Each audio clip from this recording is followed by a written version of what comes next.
Malaki ang posibilidad na matuloy na sa Setyembre ang kauna-unahang parliamentary elections ng Bangsamoro Autonomous Region in Muslim Mindanao o BARM. Ito'y dahil tuluyan ng inaprubahan ng Senado ang panukalang batas na layong iurong ang petsa nito. Si Luisa Erispe sa sentro ng balita. Lusot na sa tatlo at huling pagbasa ang panukalang batas na mag-uurong sa BARM parliamentary elections sa September 14 ngayong taon.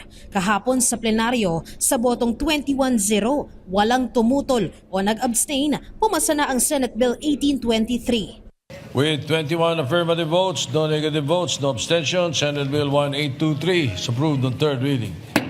It's one step forward to achieving peace and in the Bangsamoro region. Sinuportahan naman ni Senator Joel Villanueva ang panukalang batas at pinaliwanag niya na sa kanyang boto, hindi ito pawang pag-urong lang ng araw ng halalan. Ang panukala ay upang masigurong matutuloy na ang eleksyon na 5 beses nang naunsyami mula pa noong 2022.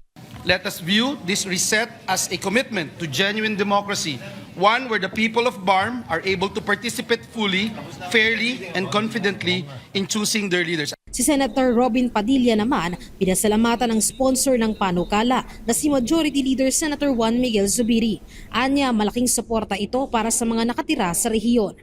Tanggapin niyo po ang aming pasasalamat, Senator Mig Zubiri.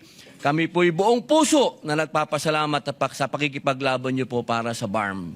Umaasa naman si Senator Zubiri na papasa rin ang panukala sa Kongreso para tuluyan ng matuloy ang kauna-unahang parliamentary elections sa rehiyon.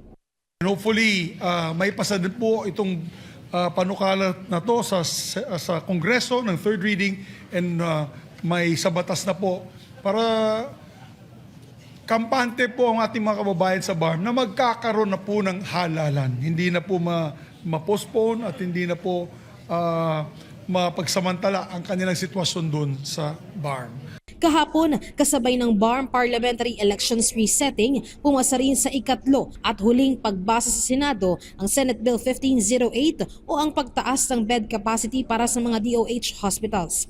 Sponsored naman ito ni Senator Risa Hontiveros.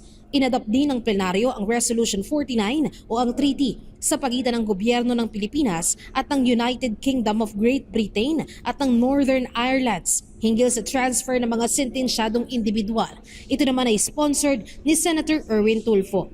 Luisa Erispe para sa Pambansang TV sa Bagong Pilipinas.